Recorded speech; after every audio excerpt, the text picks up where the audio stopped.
June 4, 1943. A train cuts through the Texas plains at night. Inside, 1,800 German soldiers sit in silence, men of Rommel's Afrika Korps, still trying to understand what they're seeing through the windows. Electric light. Everywhere. Farmhouses glowing like beacons. Towns shimmering in the distance. Gas stations, cafes, shops, all lit up past midnight. For 3 years, Nazi propaganda had told them America was collapsing, weak, disorganized, drowning in crime and poverty. But this looked like the surface of another planet. One of them, a sergeant named Burkhardt, scribbles in his hidden diary, "The Americans must be lying to us. No nation could possess such abundance while fighting a war on 2 fronts. He's not alone. Because back home, Germany has been dark since 1940. Blackout curtains, rationed electricity, rural farms running on candlelight. Here, even the barns have power lines." The train rattles on and their confusion deepens. They aren't sitting on wooden planks inside cattle cars. They're in Pullman coaches, cushioned seats, curtains, dining service, sleeping berths. They're prisoners. But it feels like they've been mistaken for guests. They whisper to each other. This has to be psychological warfare, right? Feed them well. Impress them. Make them think America is paradise. But that illusion won't hold for long, because this isn't a show. It's just normal. As the miles pass, they remember what came before, how it all started a few weeks earlier in Tunisia. The Afrika Korps had fought until they ran out of fuel, ammunition, and hope. When Rommel's replacement surrendered, nearly 250,000 Axis troops laid down their weapons. Most expected humiliation. Others expected death. What they didn't expect was organization. In North Africa, the Americans processed thousands of POWs a day with machine-like efficiency. Each man photographed, examined, inoculated, assigned, documented. All done in perfect German by young US officers who spoke their language fluently. For men who'd been told America was lazy and chaotic, the precision alone was unsettling. Then came the food. White bread, real coffee, meat twice a day. Some hadn't seen that much protein in 6 months. They thought it was for show, a trick to soften them up before the real hardship began. But it didn't stop. The rations kept coming. Hot meals, clean water, cigarettes. And when they were loaded onto ships for the Atlantic crossing, that's when the illusion cracked open completely. They saw radar dishes spinning on the decks of cargo ships. They learned that the same vessel they were standing on, the Liberty ship, had been built in 4 days. 4 days. They didn't believe it. No one could. Until they realized there were thousands of them. 3 new ships a day. Each one assembled from 250,000 parts manufactured across 32 different states. And these weren't warships. They were workhorses, mass-produced, disposable, endless. On board, they watched sailors dump leftover food into the ocean, whole loaves of bread, steaks half-eaten, gallons of milk. The Americans didn't even notice. Waste, yes, but unintentional. When supply is limitless, waste is invisible. By the time they reached the East Coast, something in them had shifted. They stood on deck, staring at the skyline of Norfolk, Virginia. Cranes moved across the docks like an army of steel insects, loading, unloading, refueling. In one day, this single port handled more cargo than Hamburg could in a week. And the prisoners realized the war wasn't being won on the battlefield. It was being won here, because this was what Germany had never built, a system so large, so coordinated, that it didn't even have to prove itself. It simply existed. And as they step off the ship, exhausted, defeated, and silent, they have no idea that the real shock hasn't even begun yet. The train brakes squeal as the POWs step into the furnace heat of Central Texas. Dust. Sunday. The smell of pine and tar. They expect to see barbed wire and barracks thrown together like cattle pens. Instead, they find symmetry, order, roads lined with street lamps, neat rows of wooden huts that look more like summer cabins than prison blocks. Camp Hearn. Built in 4 months. Electricity in every building. Running water. Hot showers. Flush toilets. The Germans stare like they've landed in a simulation. One of them mutters, "This can't be for us." Inside the hospital, an officer in a white coat greets them in German. X-ray machines hum. Surgical lamps glow. Bottles labeled penicillin, the miracle drug they've only heard rumors about, sit casually on the counter. They treat infections, even scratches, with it. In Germany, soldiers die for lack of sulfur powder. Here, the enemy uses their best medicine on prisoners. It's not mercy that shocks them. It's normality. The Americans don't act generous. They act as if this is simply how things are done.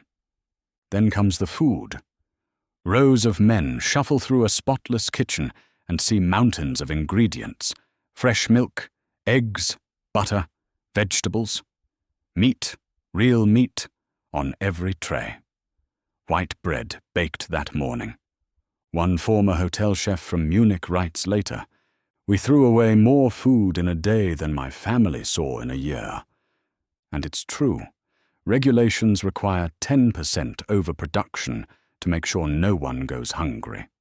The leftovers, entire pans of roast beef, untouched loaves, go straight into the trash.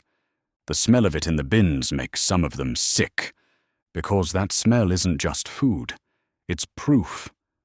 Proof that their entire worldview is wrong. The guards treat them firmly, but not cruelly. Orders are barked, but never screamed. The camp runs on routine and electricity, not fear. And that difference seeps into every corner. When night falls, the floodlights hum across the compound, and the barracks glow like small villages. Men lie awake, staring at the bulbs above them. Germany is in darkness. But here, the enemy leaves the lights on for prisoners. After a few weeks, work begins. America has a labor shortage, farms, factories, railroads. So the POWs are sent out in small groups to nearby towns. They think it's a trick. But the guards unshackle them, load them into open trucks, and drive straight through the heart of America. They see it all. Endless highways, gas stations, billboards, cars everywhere. Every small town alive with neon and motion, even at midnight. To them, this is science fiction. On a farm near Houston, a mechanic-turned-prisoner watches a cotton gin powered by electricity from a nearby dam. The machine does in 1 hour what his entire village back home could do in a month. The farmer who owns it, just a regular man, has a house with air conditioning, running water, and a car in the driveway. His workers eat lunches packed with more meat than the German army rationed in a week. The hierarchy collapses right there in the Texas heat. In the Reich, only party elites live like this. Here, farmers do. Each day, another assumption breaks. They see women driving tractors, black laborers treated as equals, teenagers operating machinery worth more than a German officer's salary. Everywhere they look, strength without brutality, discipline without terror. The shock isn't that America is rich, it's that it functions smoothly, effortlessly, without propaganda, without paranoia, without the constant threat of punishment. By the time they return to camp each evening, they're quiet. No songs, no slogans, just the hum of the truck engine and the sound of their thoughts turning over like gears. The war they thought they understood has already been lost, but they don't know yet how completely it's about to unravel. Because soon they'll see the full scale of the machine, the factories, the harvests, and the endless river of production that no army on earth could ever hope to match. The trucks rattle over the gravel at dawn. The men in the back are quiet, arms folded, caps pulled low. They've already seen electricity in every farmhouse, air conditioning on prisoner trains, and meals that would make generals jealous. But today, they're about to see the one thing that will break them completely. America at work. The truck slows beside a wall of red brick and smoke. A single word is painted across it in giant letters, F-O-R-D. And before anyone can even process it, the gates swing open, and the sound hits like thunder. Inside, it's another world, a living organism made of steel and sweat. Conveyor belts rattle like clockwork veins. Cranes shriek overhead. Sparks burst like fireworks from welding torches. The floor vibrates with the pulse of engines being tested on the line. Every corner moves. Every second counts. They were told America was lazy, chaotic, undisciplined, soft. But the rhythm here is military. Except there are no whips, no shouting officers, no fear, only focus. Workers move like a tide, each one doing a small motion that builds into something enormous. Bolts, rivets, panels, assembled faster than the human mind can track. A foreman gives an order, and it's followed instantly. Not because someone's afraid, but because the system works. One German engineer can't look away. He starts counting the cars rolling off the line, then stops halfway through. It's useless. The math doesn't fit inside his head. A B-24 bomber every 63 minutes. 42,000 workers in one plant. 2.5 million square feet of floor space. The numbers aren't impressive. They're incomprehensible. He pulls out a pencil stub and writes a single line in his notebook. We believed we were modern. We were children. Across the floor, an old woman monitors gauges the size of dinner plates, sipping coffee from a tin cup. Next to her, a teenage boy in overalls operates a drill press, laughing at something the man beside him says. Swing music hums from a radio. A line of black welders lift a steel hull into place with a crane. Nobody's yelling, nobody's afraid, and somehow everything gets done. To the prisoners, it feels like magic. To America, it's just Tuesday. Then the trucks roll west, through the heartland, through the lungs of the machine. They pass factories that glow even at midnight, aluminum plants roaring like volcanoes, power lines stretching endlessly toward the horizon. In Tennessee, they stop by the Alcoa works. The air trembles from the heat of the furnaces. 175,000 kilowatts burning at once, more electricity than the entire city of Munich consumes. One man mutters, they forge metal like gods. In Kentucky, they pass the new rubber plants, miles of pipework, gleaming steel towers, entire cities built in 18 months. 4 facilities, each one producing more synthetic rubber in a year than Germany ever could in its best. And they're run not by soldiers, but civilians, women in headscarves, men too old for war. A chemist among them, once proud of his work for I.G. Farben, can only whisper, each of these factories is more advanced than anything we ever built.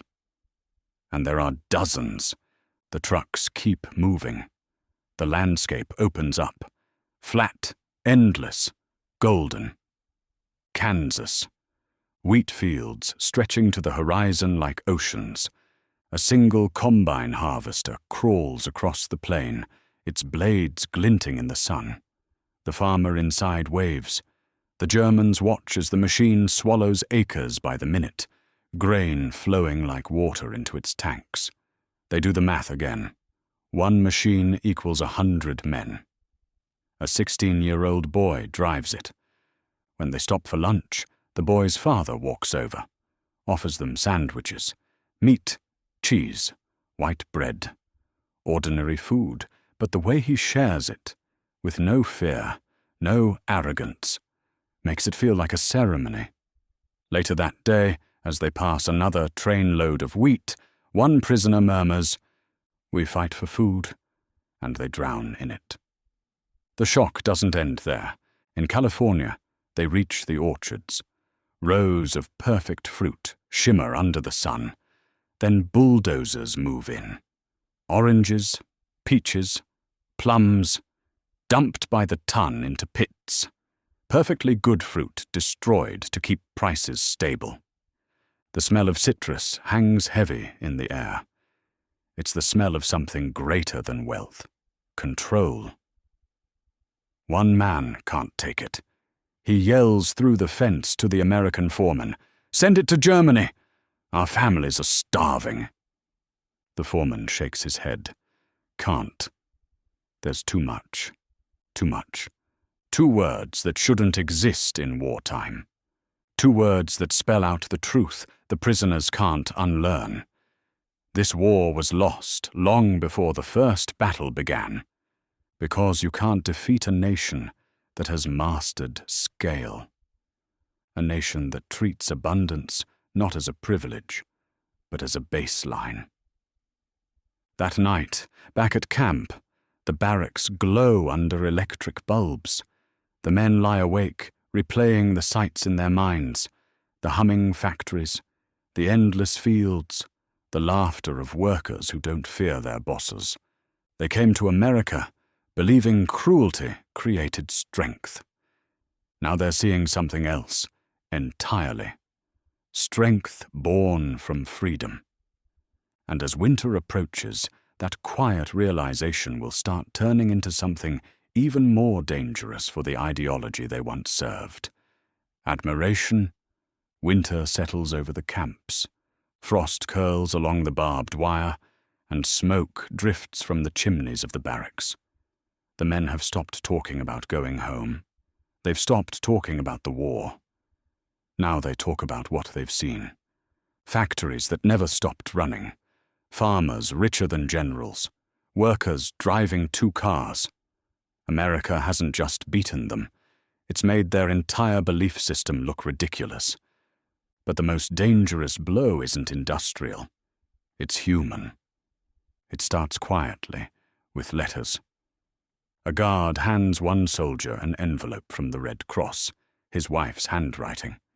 She says their apartment in Hamburg is gone. Bombed to ashes. She and the children are cold, hungry, desperate. The prisoner stares at the page, shoulders shaking. The next day, the American camp commander, his enemy, approaches him personally to offer condolences. Not a gesture of pity, just decency. No cameras, no propaganda. Just one man acknowledging another's pain. And that tiny act, repeated over and over, across 500 camps, does what no leaflet could.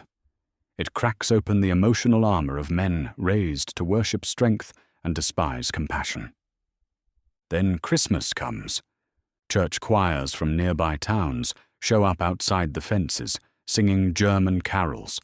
Women from the local Methodist church send cakes and cookies. Boy Scouts deliver handmade cards that read, "Peace on Earth." Inside the wire, hardened soldiers, men who'd marched through Africa and France, stand frozen, listening. Some cry. Others just stare at the ground, unable to process what's happening. Because this doesn't fit the world they were taught to believe in. In Nazi Germany, kindness is weakness, compassion is betrayal. Here, it's power, and the food that night drives the point home. Turkey, ham, mashed potatoes, pie, ice cream. Every prisoner fed like a guest, like family. One man writes later, "We ate like kings, better than generals. The guards told us this was an ordinary American Christmas dinner, that every family was eating the same. If they can feed their enemies like this, what must their soldiers eat?" That realization hits harder than any defeat on the battlefield. America isn't just rich, it's generous. And generosity, when backed by unstoppable power, doesn't feel like weakness anymore. It feels like invincibility. As 1944 begins, the transformation accelerates. The Americans start educational programs, voluntary classes in English, history, science, democracy. University professors give lectures inside the camps, libraries open, newspapers appear, written by the prisoners themselves. And what shocks the Germans most isn't the content, it's the freedom. They can debate, argue, disagree. They can criticize Roosevelt in print, and nobody gets arrested. They watch American films too, Gone with the Wind, The Grapes of Wrath, movies showing struggle, failure, injustice, and people rising again. In Germany, such honesty would mean imprisonment. Here, it's entertainment. They start to understand something their propaganda never prepared them for. Freedom isn't chaos, it's discipline without fear. By spring, the change is visible. The loudest Nazis have gone silent. The younger men, once defiant, now volunteer for classes. Some even write essays about what a post-war Germany could look like. Others begin quietly helping the Americans with translations and camp logistics. They aren't being brainwashed. They're being educated by example. Because every day they wake up, eat well, read freely, and witness a system that works better than the one they were willing to die for. And then, in June 1944, news breaks through the loudspeakers. Normandy. 6,000 ships. 11,000 planes. The full weight of America's industry, now unleashed on Europe. As they crowd around the radio, listening to the reports, one of them whispers, "It's over." Not just the war, the illusion. The morning after D-Day, the guards wheel a radio into the center of the compound. A single broadcast echoes through the loudspeakers. Allied forces have landed on the beaches of Normandy. Silence. Thousands of men stop mid-step. Heads turn. You can feel the air change. 6,000 ships. 11,000 aircraft. The numbers don't sound real. But these prisoners have seen enough of America's capacity to know they are. They picture the cranes at Norfolk, the endless train cars, the machines that never stopped. Now all of it, every rivet, every gallon of fuel, every Liberty ship has moved across the Atlantic like a tide made of steel. They don't cheer, they don't speak, they just stand there, each man realizing that the war he fought for, the world he believed in, is already over. Weeks later, the newsreels arrive. The guards set up a projector in the camp theater. Black and white footage flickers on the wall. The beaches, the ships, the artificial harbors, the endless supply lines snaking inland. The prisoners watch trucks roll off ships as fast as they can count them. 15,000 tons of supplies a day, across open beaches. They whisper to each other, "It's impossible." But the images keep playing, and impossible becomes just another dead word. Then, another reel. Liberated concentration camps. At first, they think it's propaganda. staged, exaggerated, American lies, until the footage keeps coming. Piles of bodies, starved prisoners, testimony from American soldiers, and eventually, letters from home confirming it all. This isn't just military defeat anymore. It's moral collapse. Men who once spoke proudly of German honor now sit with their heads in their hands. They aren't arguing about politics or tactics. They're asking themselves the question no propaganda ever prepared them for. What if we were the villains all along? The re-education officers don't lecture. They don't need to. Reality has done the work. The same hands that built the Reich's war machine now tremble as they hold American newspapers, free, open, critical of their own government. They see cartoons mocking Roosevelt, articles debating policy, and it hits them again. This country lets its citizens criticize its leaders and still runs better than any dictatorship ever could. The transformation happens quietly. Letters home shift from pride to humility. Camp newspapers start publishing essays about democracy, about freedom of speech, about rebuilding Germany differently this time. One prisoner writes, "We believed America was weak because it was free. Now we see it's strong because it is." The war still rages overseas, but inside the fences, something profound has already ended. The idea that tyranny is efficient. The belief that cruelty creates order.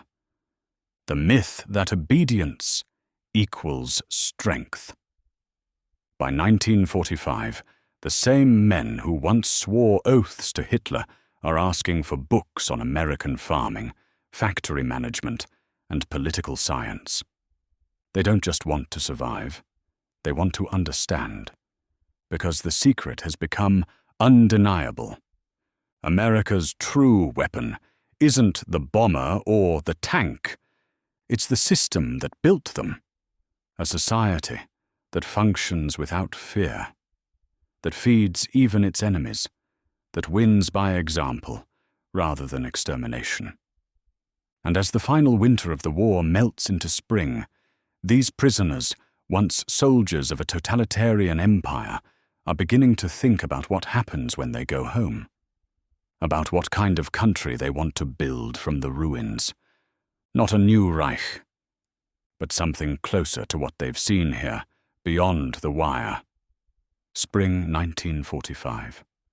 The war outside is ending, but inside the camps, something new is beginning. The same men who once cheered Hitler's speeches now line up for English classes. The same officers who memorized the Führer's slogans now debate the US Constitution over morning coffee. At first, the classes were optional, just a handful of curious prisoners reading pamphlets on democracy and economics. But curiosity spreads like a rumor. Soon the makeshift classrooms are packed.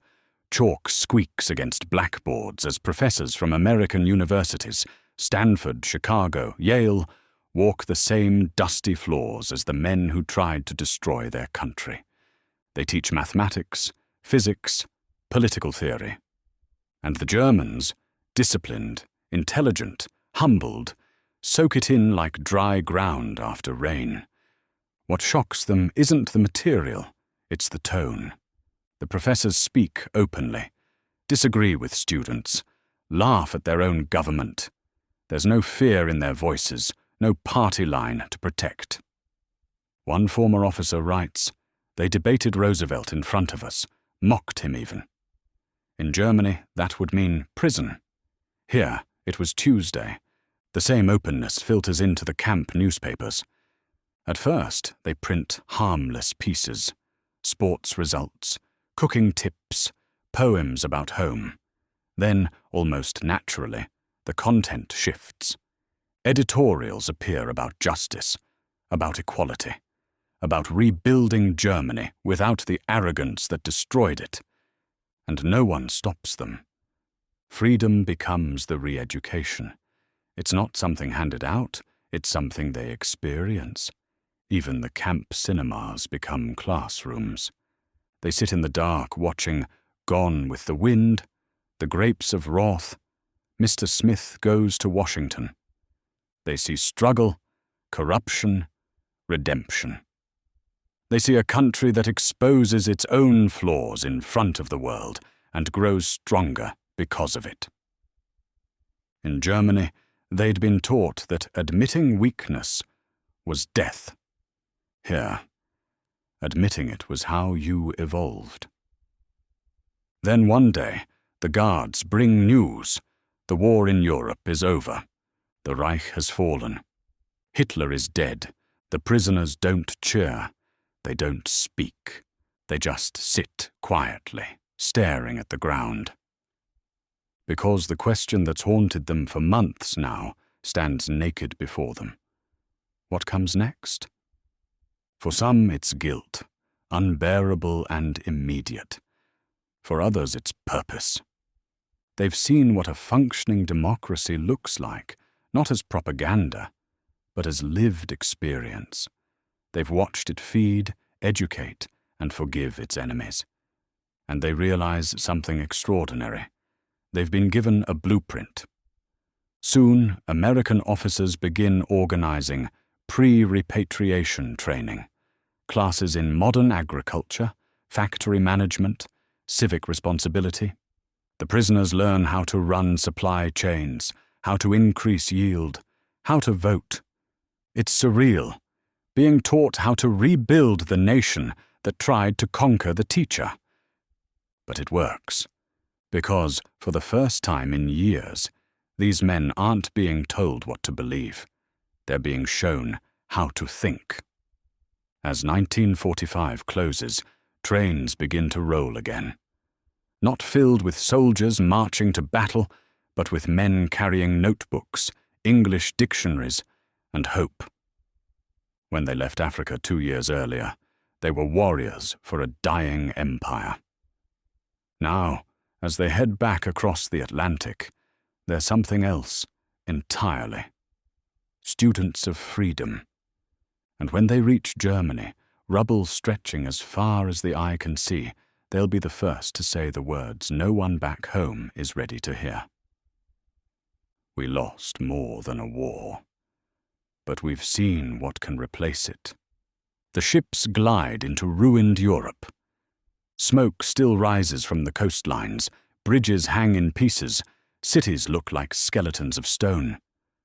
But on board, the men returning from America carry something invisible, something stronger than any weapon they'd ever held. They carry an idea. When they left 2 years earlier, they believed power came from obedience, that discipline required fear, that order required control. Now they've seen the opposite. In America, they saw freedom run like electricity, quiet, constant, unstoppable. And for the first time, they understand. The engine of prosperity isn't tyranny, it's trust. They step onto German soil to find a nation unrecognizable, towns leveled, roads split by bomb craters, children searching for food among the rubble. The empire that promised 1,000 years didn't even survive 15. And the question everyone whispers is the same. What now? For the former POWs, the answer is clear. They've seen how to build again, not through conquest, but cooperation. They begin to talk about it in hushed conversations. Factories must run like Fords. Farms must run like Iowa's. Politics must work like theirs, where truth isn't punished. They have no power, no rank, no weapons, but they have knowledge. And that's enough to start a revolution of a different kind. Within months, the Allied occupation begins rebuilding what's left of Germany. The Americans need people who can bridge the gap, men who understand both worlds. They turn to the former prisoners of war. They become translators, administrators, engineers, teachers. One man who worked in an American steel mill now helps design new plants in Essen. Another who studied American agriculture starts reorganizing farms in Bavaria. They don't preach democracy, they apply it. Quietly, practically, efficiently. By 1948, these same men are running training programs, drafting reconstruction plans, advising on local governance. They push for fair pay, for unions, for transparency. They write letters to old comrades, convincing them that Germany doesn't need to rise again. It needs to grow up. And it works. Because what they brought back isn't ideology. It's evidence. They can point to everything they saw: the power plants, the hospitals, the schools, the roads that worked. They can say, "We saw the future, and it worked." Historians will later call it the Wirtschaftswunder, the economic miracle. Factories reopen. Food returns to the shelves. Cities rise again, brighter, cleaner, freer. And buried in the foundation of that miracle is a strange truth.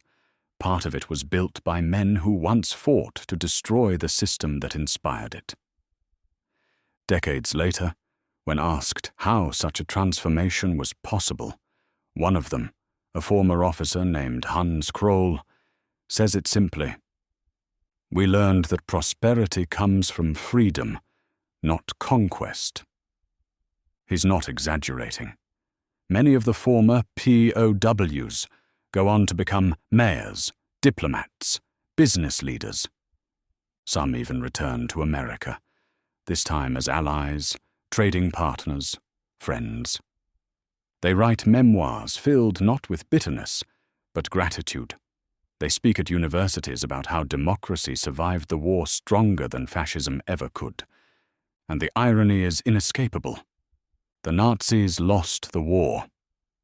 But their soldiers, re-educated by the very nation they tried to destroy, would help build a Germany that finally lived up to the greatness they'd been promised. The men who arrived in Texas as captives of war leave history as captives of truth, transformed not by propaganda, but by proof. Because in the end, America didn't just defeat an army, it converted it into the foundation of modern Europe. 4 decades later, a reunion hall in Austin, Texas, fills with voices speaking German and English, laughter echoing through the air. Former enemies, men who once wore opposite uniforms, stand shoulder to shoulder, raising glasses. They've gathered to thank the country that captured them. For many of them, this is their first time back in America since 1946. They're older now, grey hair, slower steps. But when they see the pine trees and the heat shimmer of Texas, the memories flood back. The wooden barracks, the Christmas choirs, the light bulbs glowing all night. The speeches begin. One of them, Dr. Hans Wehr, once a Wehrmacht medic, now a doctor in Maine, steps up to the podium. He pauses for a long moment before speaking. "We discovered running water, central heating, and abundant food," he says. "But more than that, we discovered dignity." Applause ripples through the room, because everyone there knows what he means. Across the stage, another man, Kurt Meir, who worked on Iowa farms as a POW, adds his own reflection. "The farmers treated us not as enemies, but as young men far from home. They shared their meals, their knowledge, sometimes their homes. This changed us forever." There's silence again. A silence heavy with the memory of that transformation. How America's strength hadn't come from hatred, but from confidence, from the ability to treat its enemies humanely because it could afford to. Then the keynote speaker steps forward. Herman Gutz, 78 years old, stands tall despite a limp from North Africa. He clears his throat. The audience quiets. "We came to America as enemies," he begins. "As Nazis, as believers in a lie. We left as friends, as men who had seen the truth." He looks around the room at his old comrades, men who now work as teachers, engineers, diplomats, and continues, "America showed us that strength comes not from conquest, but from production, not from hatred, but from diversity, not from tyranny, but from freedom." He pauses. The room is still. We saw farmers who fed the world, workers who built victory, and citizens who treated enemies with dignity. We learned that America's true weapon was not its bombs or tanks, but its capacity for creation and its unshakable confidence. Applause erupts. Some of the men wipe their eyes. Some of the Americans do too. It's not celebration, it's closure, because this, right here, is the quiet victory that no headline ever printed. America didn't just win a war, it converted a generation. Over 370,000 German POWs had lived inside the United States. Fewer than 1% ever tried to escape. 95% said they were treated well or excellently. Tens of thousands returned home, changed, and thousands more stayed or came back later as immigrants, businessmen, even citizens. Their children grew up in a free Germany, allied with the country their fathers once fought. Their grandsons joined NATO. Their great-grandsons went to college in the same America that had once imprisoned them. And the lesson survived longer than any weapon ever could. Freedom doesn't just defeat tyranny, it outlasts it. Because tanks rust, empires collapse. But an idea, a living, visible idea like democracy, abundance, and human dignity, infects even its enemies. The Germans had arrived believing America was weak. They left knowing that it was unstoppable, because it didn't need to prove its power. It was its power. And as those men raise their glasses one last time in that Texas hall, Hermann Gutz closes with the same words he spoke 40 years earlier, when the ships carried them home. "We who came as conquerors left as students. To America, from your former enemies, now your friends. Thank you for showing us the way." The room rises to its feet. Applause fills the air.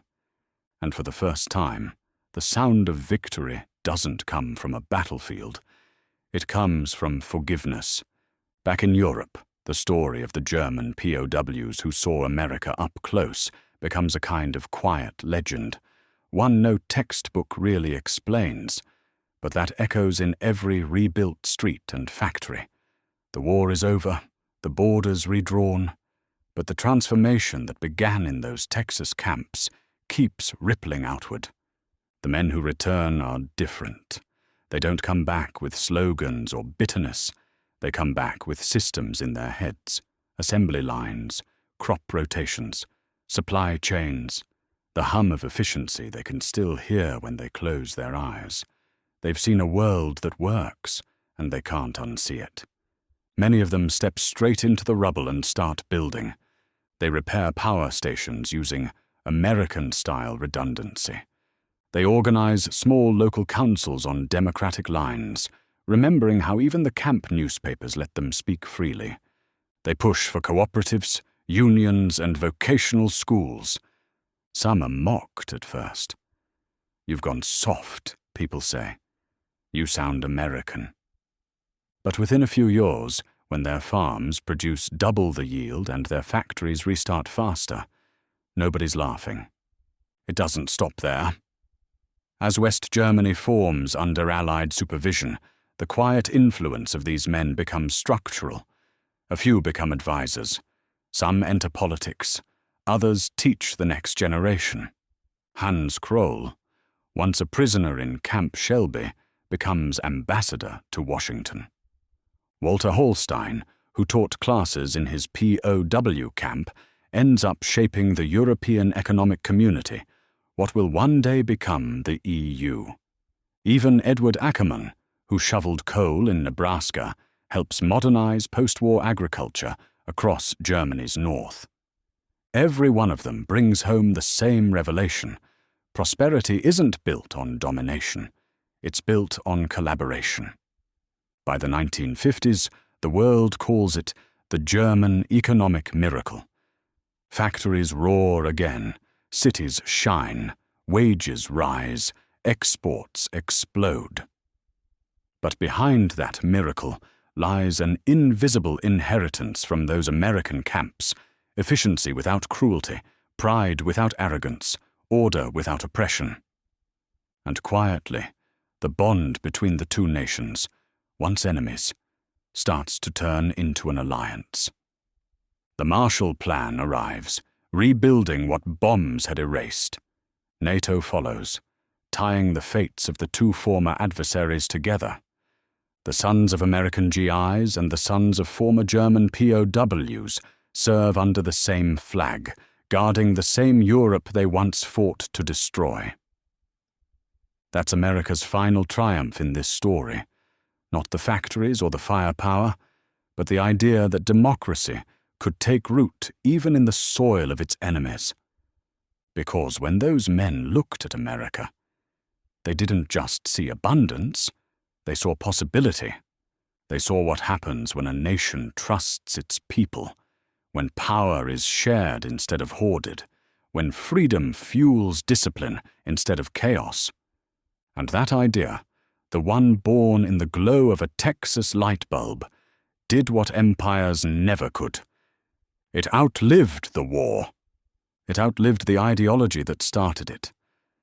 And it rewired the men who once swore to destroy it into the architects of a new world.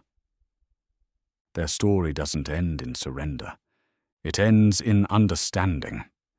Because sometimes the greatest victories don't come from the battlefield at all.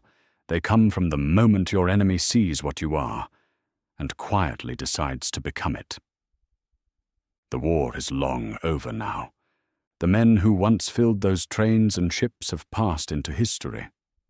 But their story, the one that began on a summer night in 1943, when a German soldier looked out a window and saw Texas glowing like a galaxy, still hums quietly in the background of our world. Because what happened to them wasn't just a political shift. It was an awakening. Proof that an idea, once seen, can't be unseen.